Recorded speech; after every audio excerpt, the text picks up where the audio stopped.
Bem-vindos e bem-vindas a mais um episódio do Diálogos Olimpianos, um podcast produzido pelo GEMAN.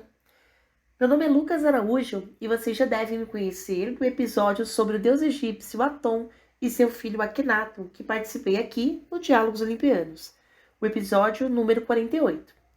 Eu sou graduado em História pela Uninter e atualmente realizo uma especialização em História Antiga e Medieval pela Faculdade Madalena Sofia. Também sou membro colaborador da organização É Cada História na História. Mas antes de entrarmos no tema de hoje, gostaria de agradecer ao GEMAN pela oportunidade por meio do convite feito pela professora Semiramis para participar deste episódio. Dito isso, passaremos para nosso episódio especial Dia do Gato, a deusa Bastet, que é, portanto, sobre a deusa egípcia Bastet, e foi elaborado em comemoração ao Dia Mundial do Gato, que é o dia 17 de fevereiro. O estudo sobre o Egito Antigo, em sua dimensão religiosa, nos traz visões muito amplas sobre o que nos legou essa sociedade, através das formas de se pensar o mundo, de suas explicações mitológicas e da forma como os antigos egípcios e egípcias vivenciavam sua religiosidade no cotidiano. Os deuses deram no Egito uma representação do protagonismo dos poderes da natureza. Nos falam sobre seus mitos de criação e sobre a visão que os egípcios tinham em relação à morte e à companhia dos antepassados.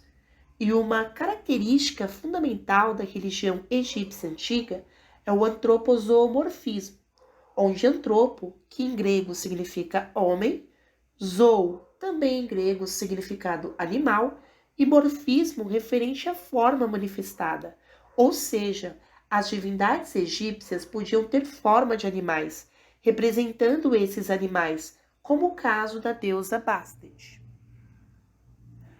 A deusa Bastet é uma das deusas de maior destaque no panteão egípcio antigo, adorada por um longo período da história faraônica. Em sua forma antropozoomórfica, a deusa era representada como humana e também como gato. Em relação aos gatos, de forma geral, a relação dos egípcios com esses animais foi muito notória e forte, o que podemos sentir, sobretudo na arte que nos foi legada por eles. O gato foi representado pela primeira vez num contexto doméstico em Beni Hassan, no Médio Egito, no túmulo de Baquete III, um administrador local da província do Oryx. Uma das figuras da cena em questão é a de uma gata em confronto com um rato.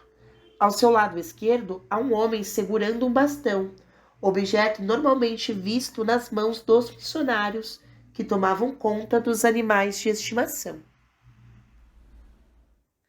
O culto à deusa Bastet aumenta nos últimos momentos da história do Egito faraônico, principalmente durante o terceiro período intermediário, período compreendido pela historiografia entre os anos de 1070 e 712 antes da Era Comum, no qual a produção de estatuetas dessa deusa amplia consideravelmente, assim como as visitas com oferendas aos seus templos. A cidade egípcia com o principal culto a Bastet foi Bubastis, ou Tel-Basta, que significa, abre aspas, o domínio de Bastet, fecha aspas, localizada na área do delta do Nilo. Outros centros de culto a Bastet foram Heliópolis, Heracleópolis, Mênfis, Tebas e Letópolis. Uma vez por ano, um festival era realizado em homenagem à deusa Felina, em Bubastis. Graças ao historiador grego Heródoto, em sua obra Histórias, sabemos que este foi um festival muito esperado entre o povo e que reunia cerca de 700 mil pessoas. No festival era celebrada a festa da embriaguez, quando eram realizadas procissões ao longo do Nilo, em que a imagem da deusa, adornada com flores e guirlandas, era transportada e louvores eram cantados em sua honra. Ao final da procissão, a festa era comemorada com o consumo de muito vinho, com danças, etc. O objetivo dessa festa era agradar Bastet, para que ela não assumisse sua forma de leoa, Sekhmet, como seria conhecida nessa forma, pois isso poderia ocasionar um massacre Inclusive, durante o festival, era proibido caçar leões para evitar a ira da deusa. Sobre a honra a Bastet, temos a seguinte descrição na passagem 60 do livro 2 das Histórias de Heródoto, a ser lida para nós pelo Murilo.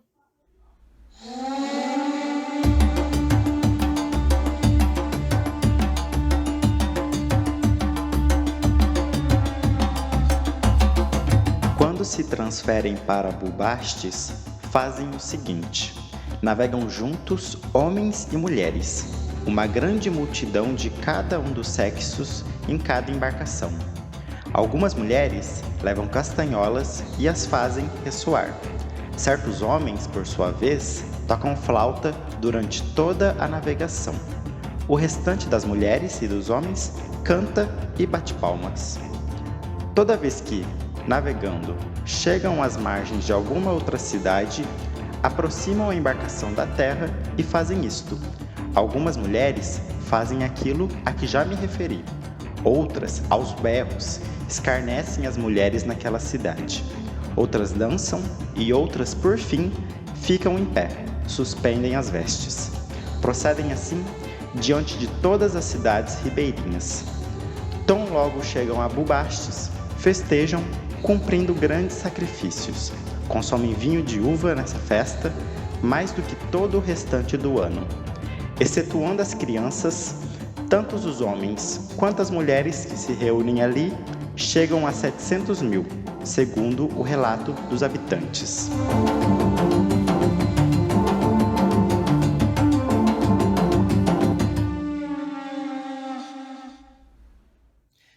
Heródoto ainda nos conta que nos templos dedicados a Bastet eram criados gatos. Quando os gatos dos templos morriam, eles eram mumificados e enterrados em cemitérios especiais apenas para gatos. Além disso, o maltrato de animais sagrados era totalmente proibido e condenável. Ao redor dos templos para a deusa estavam as necrópolis especiais para os gatos, onde, ao longo dos anos, têm sido descobertas milhares de múmias felinas. Foi encontrado este tipo de necrópole em Bubastes, Saqqara, Tanis, Beni Hassan e em Tebas. Assim, algo importante ligado ao que temos hoje sobre a deusa é a mumificação dos gatos sagrados. A mumificação dos gatos sagrados, quando mortos, mostra como eles eram tratados como divindade. Eles eram embalsamados e enfaixados. Por cima do curativo, era usada uma tinta, recriando o desenho do gato ou o decorando com formas geométricas.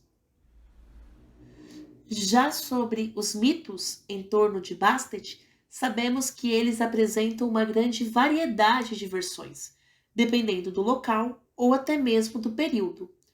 Dentro das várias versões existentes, utilizamos a proposta por Geraldine Pint em seu livro Mitologia Egípcia de 2004, que de uma forma geral conta que o mito narra que Ra, o deus Sol, criador e pai dos deuses, enviou um de seus olhos para observar a terra, e o que seu olho viu não agradou ao deus, pois os humanos o desrespeitavam e zombavam dele. Assim Ra ficou furioso, mandando sua filha para a terra, a deusa Sekhmet. Sekhmet desceu à terra na forma de uma leoa sanguinária e começou a devorar os humanos e beber seu sangue. E quanto mais sangue ela bebia, mais sangue era necessário para sua satisfação. Ra e seus outros filhos começaram a se preocupar, pois o Deus não queria destruir a humanidade. Ele apenas queria castigá-la. O próprio Ra teve que intervir e deter Sekhmet de alguma forma, mas ela se recusou a parar de devorar pessoas. Uma tarde, quando a leoa estava dormindo, após um grande banquete de humanos, Ra e seus filhos jogaram vinho de romãs diante dela. O vinho de romã era um vinho que deixava quem o tomava bêbado com muita facilidade e tinha a cor e a consistência semelhantes ao sangue. Quando Sekhmet acordou, ela viu uma poça de vinho, que imaginou ser sangue. Ela bebeu então o vinho, ficando embriagada, e com a embriaguez voltou à sanidade, tornando-se uma gata chamada Bastet. A partir de então, Bastet se tornou a protetora dos humanos e de suas casas.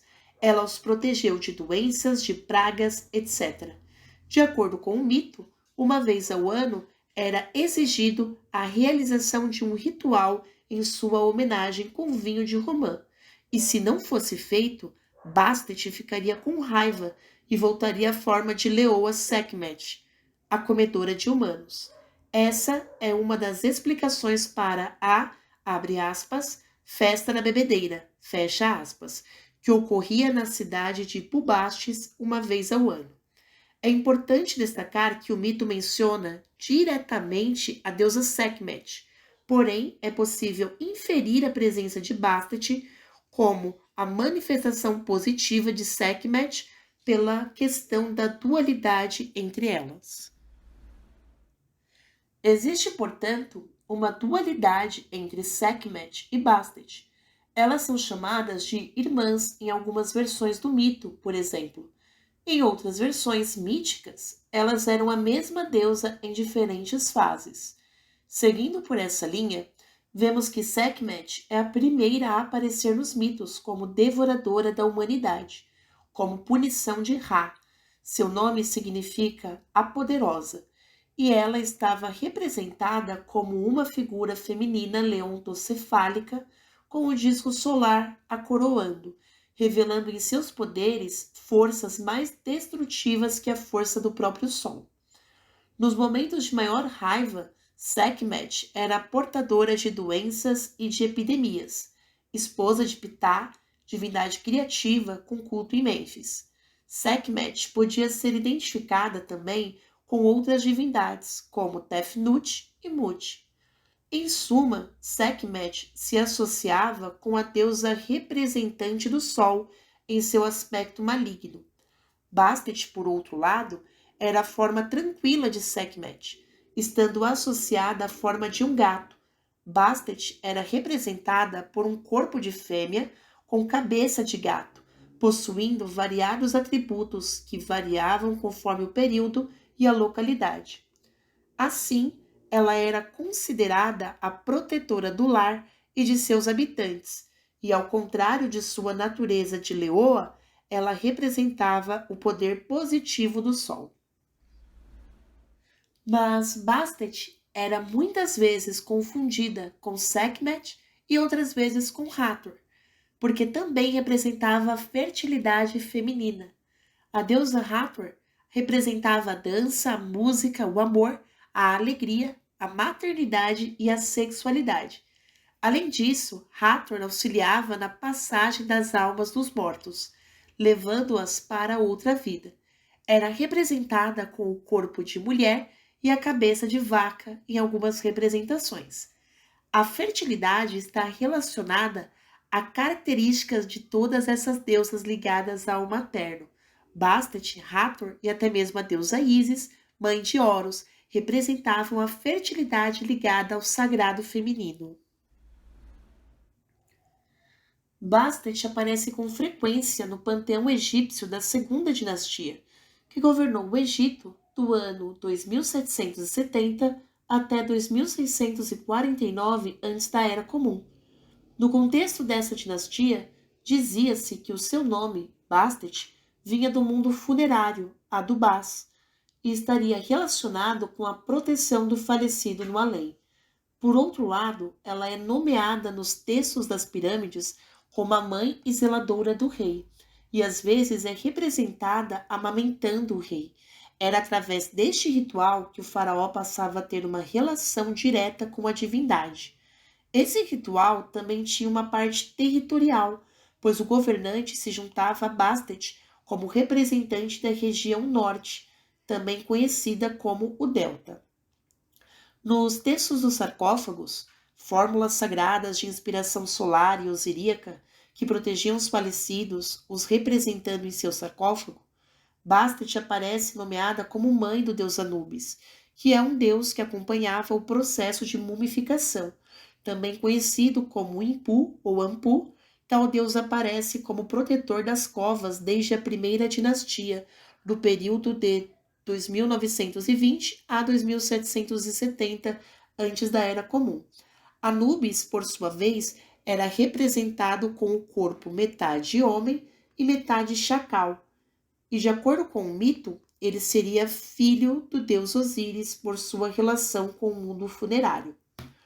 Nos textos das pirâmides, encontramos a primeira referência textual sobre a deusa Bastet no Império Antigo, no contexto da sexta dinastia egípcia, durante o reinado de Pepe I, que governou de 2289 a 2255 antes da Era Comum, no parágrafo 467 do texto das pirâmides, fala de um pedido aos deuses para que o Horus Pepe possa entrar no além, dizendo o seguinte, abre aspas, tu, a quem o sol rejeitou, este Pepe não vai injuriar o rei, ele não vai ajudar Bastet, fecha aspas. O pesquisador Eugênio José Castro Giesta, em sua dissertação Bastet e Sekhmet, Aspectos de Natureza Dual de 2019, nos conta que outra referência à deusa está no capítulo 125 do Livro dos Mortos, onde nós lemos, abre aspas, ó Bastet, que vem do santuário, eu não pisquei os olhos, fecha aspas. O que vemos nesse trecho, de acordo com Giesta, é uma espécie de aviso do que não se devia fazer, algo semelhante aos 10 mandamentos da cultura hebraica. Por esse motivo, quem cometesse injustiças estaria sujeito ao castigo de Bastet, e assim o temor por ela faria, teoricamente, com que tal situação fosse evitada. Mais um atributo, portanto, da deusa gata. Bem, pessoal, com isso, nós chegamos ao final de mais um episódio do Diálogos Olimpianos. Espero que vocês tenham gostado desse episódio especial sobre a deusa Bastet que nós elaboramos por conta do Dia Mundial do Gato. A tradução da obra de Heródoto, do trecho citado, é de Érica Ciani Moraes, de sua dissertação de mestrado de 1999, intitulada Heródoto e o Egito, Tradição e Comentário do livro 2 das Histórias. Já a tradução dos textos egípcios é de Eugênio José Castro Giesta, de sua dissertação Bastet e Sekhmet, Aspectos de Natureza Dual, de 2019. E eu agradeço a todos e a todas que nos ouviram até aqui, e agradeço também aos membros do GEMAN e à professora Semiramis, mais uma vez pelo convite. Eu desejo vida longa ao Diálogos Olimpianos, projeto tão necessário e que promove a democratização do conhecimento. Parabéns a toda a equipe. Gostaria de agradecer também ao professor Moacir Elias Santos por sua contribuição para a realização deste episódio, ao meu colega Eduardo Sodré Farias pela disponibilização de alguns materiais consultados e a professora Natália Junqueira pela indicação da dissertação da Érica Ciani Moraes. Agradeço ainda ao Danilo Roxette pela edição dos áudios com o trecho das histórias de Heródoto e ao mestrando Murilo Tavares Modesto, membro do GEMAN, pela leitura do mesmo. Aproveito aqui para deixar a indicação de leitura da obra O Gato no Antigo Egito, de 1993, do pesquisador Yanomir Malek, que é uma obra que traz discussões relevantes para quem tem interesse em se aprofundar no tema do podcast de hoje. Também recomendo o documentário Os Segredos do Saqqara, de 2020, exibido pela Netflix, onde aparece a necrópole de Bubasteion que eu citei. Por fim, eu gostaria de convidar a todos para acompanharem o projeto É Cada História na História, que eu faço parte, no Facebook, Instagram e em nosso canal no YouTube.